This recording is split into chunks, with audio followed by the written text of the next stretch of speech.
Bonjour à tous et bienvenue sur En roue libre. Ici, on parle du quotidien d'un quadraplégique, que ce soit les astuces de tous les jours ou les endroits où sortir.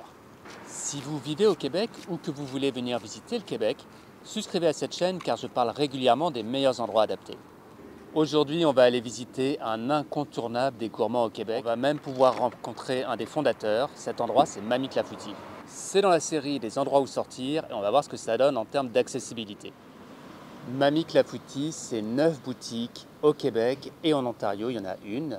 Aujourd'hui, on va aller voir la succursale de Saint-Denis, pas loin du plateau et du quartier latin en plein centre de Montréal. Il y a un métro pratiquement en face de la boutique, c'est la station Sherbrooke, malheureusement pas encore équipée d'un ascenseur. Par contre, la station avant et la station après, donc Mont-Royal et Berry-UQAM, sont toutes les deux accessibles avec un ascenseur.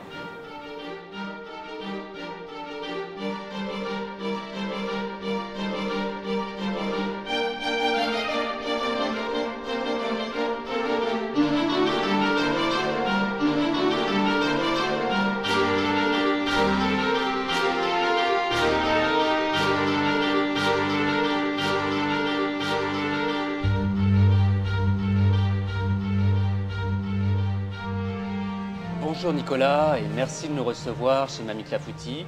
Est-ce que tu peux en quelques mots nous expliquer ton parcours et puis c'est quoi Mamie Clafoutis? En quelques mots, quelques phrases, là, mon parcours, en fait, moi, j'ai appris mon métier à 16 ans en apprentissage en France. Je suis passé par là aussi. Dis donc, c'est toi qui as fait ça? Oui, alors? En apprentissage en pâtisserie. Ok. Et puis, après ça, je suis parti sur Paris. Et puis, c'était comme le passage obligé pour vraiment apprendre correctement son métier. J'ai passé 7 ans à Paris, j'ai fait plusieurs places sur Paris. Et puis après, j'ai pris la décision de voyager. Puis je me suis dit que le Québec, pour moi, je trouvais que c'était une bonne option. Donc je suis arrivé ici, j'ai débarqué en fait avec ma femme et ma fille qui avaient 2 ans. Ok, dès le début, tu étais arrivé ouais. En famille, ok. En famille. Et puis j'ai trouvé une place chez Première Moisson. C'était là, je dirais, l'entreprise pour je dirais, pâtissier français qui arrive, la place. J'ai travaillé pendant 7 ans chez eux et c'est là où j'ai rencontré mon associé d'aujourd'hui, Joseph, qui était chef boulanger. Et puis lui, il a toujours rêvé en fait d'ouvrir sa compagnie, mais il ne connaissait rien en pâtisserie. Donc en fait, il m'a demandé si j'aurais été chaud avec lui de partir une business. Et puis au début, j'ai dit non. Parce que moi, en fait, mon père tenait un restaurant. J'ai vécu toute ma jeunesse dans le commerce et tout. Et puis, je voulais pas ça, des heures de fou, un travail acharné, tout ça. Donc, au début, j'ai dit non. Après, je suis parti en vacances. Et puis, là, ça n'arrêtait pas de trotter dans ma tête. Les idées n'arrêtaient pas. Et puis, en retour de vacances, j'ai dit à Joseph, j'ai dit, écoute, si tu es toujours partant, je serai partant avec toi, j'ai plein d'idées. Donc, je lui ai proposé plein d'idées. Et puis, lui, ça lui convenait. Et puis, on est parti là-dessus. Donc, on a ouvert en 2008 notre première boulangerie. 2010, la deuxième. 2014, la troisième. Puis après, ça s'est enchaîné. Puis aujourd'hui, on en a 9. Ok, ça a quand même été assez vite. C'était assez rapide, ouais. Okay. Ouais, c'était très rapide. Le début a été un petit peu difficile, comme toute entreprise. Là. On a eu des hauts, des bas. Et puis, mais au début, oui, en fait, on travaillait tout le temps. On est 7 jours sur 7. On ouvrait à 6 h le matin. On fermait à 22 h le soir, tous les soirs de la semaine. Donc, en fait, on dormait sur place. On avait un lit de camp. Et puis, on tournait avec Joseph. Donc ça, on a fait ça pendant 2-3 mois. Après ça, on a commencé à embaucher du monde. Mais c'était vraiment, on voulait se donner le maximum de chances possible. Donc on a été à fond dès le début. Et puis ça a donné fruit, puisque après, ça a bien fonctionné. Puis on a enchaîné tout de suite sur la deuxième. Et puis ainsi de suite. Voilà un petit peu le parcours. Quand on voit les boutiques Mamie et les produits, on a le sentiment d'un retour à l'essentiel, certaines idées de la qualité et de la simplicité. Est-ce que c'est quelque chose qui te tenait à cœur? Donc ça, oui, ça c'était vraiment le concept du début. En partant, moi j'ai dit à Joseph, moi je veux bien faire de la pâtisserie, mais je veux de la simplicité, vraiment les choses les plus simples possibles. Donc, d'où le nom en fait Mamie Clafoutis, ouais. Puisque en fin de compte, je voulais vraiment récupérer les recettes de base des grands-mères, vraiment des choses simples, mais avec ces quelques choses simples, on peut faire une variété incroyable de pâtisserie ou de la diversité par rapport à ces bons produits de base. Donc ça, c'était quelque chose qui était vraiment dans le concept des choses simples. Donc des choses, moi, on gardait toujours en tête, c'est les choses que les gens peuvent faire à la maison. Donc nous, par contre, on va leur faire avec notre savoir-faire à nous, mais c'est des choses que les gens peuvent le faire aussi à la maison. Mais on sait qu'aujourd'hui, les gens n'ont plus le temps, c'est des vies de fous, donc on le fait pour eux. Quelle est l'importance pour toi et pour Mamie des matières premières, leur provenance? Est-ce que le bio, c'est quelque chose qui vous tient à cœur? Donc c'est effectivement quelque chose qui nous tient à cœur. Toujours dans la simplicité, on veut des produits simples et le meilleur possible. Donc c'est sûr que nous, une petite histoire aussi, au début, quand on a ouvert, on faisait venir notre farine de France. Okay. Donc, parce qu'on ne trouvait pas l'équivalent ici, on n'arrivait pas à trouver l'équivalent. Au niveau de la force de la farine, au niveau de la force de la farine, le rendu du pain. Donc en fait, on faisait venir notre farine, qui nous coûterait extrêmement cher. Mais après ça, quand on a développé plusieurs boulangeries, on avait la force, la quantité pour pouvoir aller voir le meunier, puis lui dire, regarde, nous on veut une farine comme ça. Donc on a travaillé pendant 2 ans avec le meunier, la milanaise, qui était dans le bio, parce que c'était le bio qui reflétait le mieux la farine que l'on voulait. Donc on a été là-dedans, et puis on a travaillé en collaboration avec la milanaise, et on a réussi à faire notre propre farine, où on sélectionne les grains, les champs, les agriculteurs, tout ça. Donc il y a vraiment des agriculteurs qui sont reliés à Mamie Clafoutis. Ok. Pour développer vraiment une farine qui vous correspondait, à l'époque, il n'y avait pas grand-chose comme ça. Maintenant, il y en a un petit peu plus, j'ai l'impression. Maintenant, il y en a un peu plus parce qu'il y a plus de boulangeries. Ouais. Donc les meuniers sont plus ou moins forcés aussi de faire et même les agriculteurs, par rapport au blé, tout ça, ils se sont adaptés aussi, puisque la demande est de plus en plus forte. Donc on a des blés de meilleure qualité. De l'épeautre aussi, du seigle, ce genre de choses beaucoup qui étaient plus difficiles à trouver à l'époque là. Exactement. Donc là, du fait qu'il y ait de plus en plus de boulangeries aussi au Québec, c'est pour nous plus facile de trouver des farines de bonne qualité pour le pain. Un petit mot sur l'accessibilité. C'est sûr qu'il y a quelques boutiques qui sont un peu plus dans le Montréal historique, qui sont vraiment difficilement accessibles parce que ça venait avec des marches, c'est difficile d'enlever les marches. Et puis bon, les portes sont étroites. Mais j'ai remarqué que toutes les boutiques un peu plus modernes étaient vraiment facilement accessibles, à plat. Quelle est la place de l'accessibilité pour les personnes en fauteuil ou autres au niveau de Mamie Clafoutis? Donc nous, c'est sûr qu'on a la majorité de nos magasins sont de plein pied.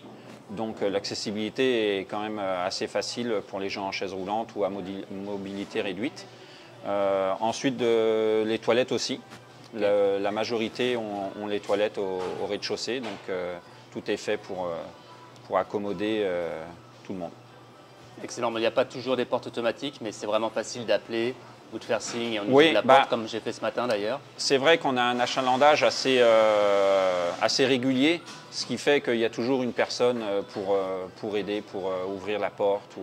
On a quelques boutiques où on a des portes automatiques, et puis ça, c'est quelque chose qu'on veut mettre en place quand on va rénover toutes nos succursales, c'est de mettre ces portes automatiques. Excellent. Ok, en rentrant dans le magasin, j'ai cru voir quelque chose de nouveau, j'avais jamais vu ça avant, est-ce que tu peux nous en dire plus? Oui, ça c'est les dernières nouveautés de Mamie Clafoutis, c'est en fait des mélanges que les gens peuvent faire à la maison. Donc c'est toujours dans le concept des produits simples, faciles à faire, et que les gens peuvent faire à la maison. Donc là, on a encore simplifié la chose pour les personnes à la maison. C'est ce mélange-là. Et puis généralement, il y a 2-3 procédures. Donc là, comme pour le Mamie Choc, c'est un mélange de lait, d'eau et d'huile. Et hop, on mélange le tout au four 30 minutes. Et on a son fameux Mamie Choc à la maison. Donc on a toute une gamme. On a les clafoutis, bien sûr. On a les brownies, les crêpes, les gaufres. Et puis des pâtes à pizza. Ouais, j'ai vu ça, pâtes à pizza aussi, ouais. Ouais, donc on peut faire ces pâtes à pizza à la maison, toujours très très très simple, toujours dans la simplicité. Juste de l'eau ou... Pour la pâte à pizza, c'est juste de l'eau. Ok, la levure est déjà là. De l'eau, on peut rajouter un petit filet d'huile pour pour accompagner la pâte.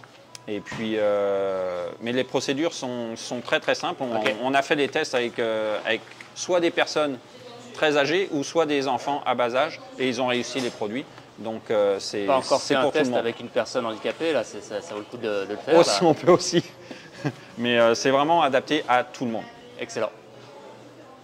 On est en pleine saison des fêtes, une période super importante pour Mamie Clafoutis. Est-ce que tu peux nous parler de ce que Mamie a préparé pour nous cette année? Donc Mamie Clafoutis, on a préparé, on a 2 bûches. Donc toujours c'est des choses simples. On n'a pas 50 millions de bûches, on a 2 bûches. On a une bûche au chocolat caramel et noisette. Et on a une bûche framboise et pistache. Donc les deux sont des bûches sans gluten. Okay. Et c'est avec une ganache au chocolat blanc qui recouvre, et puis avec des petites décorations en chocolat qu'on fait aussi nous-mêmes. Et puis on a aussi des tartes de Noël. On a 2 tartes de Noël. Donc on a une tarte poire chocolat caramel et une tarte aux agrumes. Cette année, c'est la nouveauté. Okay. Donc une tarte aux agrumes et fruits de la passion. Donc ça, je dirais, c'est des petits accompagnements où il y en a des fois, ils sont un petit peu tannés des bûches. Donc on donne cette petite option de tarte de Noël. Et puis on a aussi notre célèbre Mamie Choc, donc qu'on modifie un petit peu pour Noël, la décoration. Ça, c'est vraiment nos produits de Noël pour la pâtisserie. Après ça, en pain, on a des pains en figues, pumpernickel, qu'on offre, des pains en étoiles pour les fêtes. On a aussi le côté traiteur où on a des petites bouchées, des roulés saucisses, des roulés à l'ail, des petits accompagnements comme ça. Excellent. Et bon, c'est pas tout à fait Noël, mais les galettes aussi? Donc oui, il y a les galettes qui arrivent juste après, là, même le 1er, je dirais le 31 décembre, elles sont sorties. Donc cette année aussi, nous, on a une petite nouveauté, c'est qu'en fin de compte, on a échangé les santons, les petites fèves qu'il y a dedans, pour des pièces d'or. Donc ce sera une chasse au trésor cette année avec les galettes. Il y a une pièce d'or dans chaque galette ou Dans chaque galette, il y a une pièce d'or, mais un lingot d'or à trouver. Okay. Et la personne qui trouve ce lingot gagne une baguette pendant 1 an, tous les jours, dans la succursale où il a acheté la galette. Donc ça, c'est le cadeau, je dirais le coffre au trésor qu'il faut trouver chez Mamie cette année avec les galettes des rois. Okay. Donc il faut trouver le lingot. Parfait. Puis les galettes sont frangipane. Oui. Est-ce qu'il y a différents... Donc on a frangipane. On a également pistache, les galettes à pistache et puis des galettes aux pommes. Alors moi, ça ne me dérange pas du tout, mais est-ce qu'il y a quelqu'un qui est amoureux de la pistache chez Mamie? Parce que j'ai jamais vu autant de variétés avec la pistache. Oui. La pistache, on a des amateurs, des grands amateurs, que ce soit des croissants aux amandes aux pistaches. Ouais. Donc ça, c'est quelque chose, oui, qu'on a créé ici et puis qui marche vraiment fort et que les gens apprécient beaucoup. Ouais. Écoute, merci beaucoup Nicolas de nous avoir ouvert tes portes et de faire découvrir ces produits. C'est moi qui vous remercie et puis ça me fait plaisir. Et puis c'est bienvenue à tout le monde pour le temps des fêtes. J'espère que cette vidéo vous a plu et que vous avez appris quelque chose. N'oubliez pas, on ne cherche pas la perfection mais l'indépendance. Si vous avez des suggestions de ce que vous aimeriez voir, bien que vous êtes vous-même en fauteuil roulant et connaissez un endroit qui vaudrait la peine d'être visité, laissez-le moi savoir en commentaire et on fera une vidéo là-dessus. Merci encore d'être resté jusqu'au bout. N'oubliez pas de vous abonner si ce n'est pas déjà fait et à la prochaine.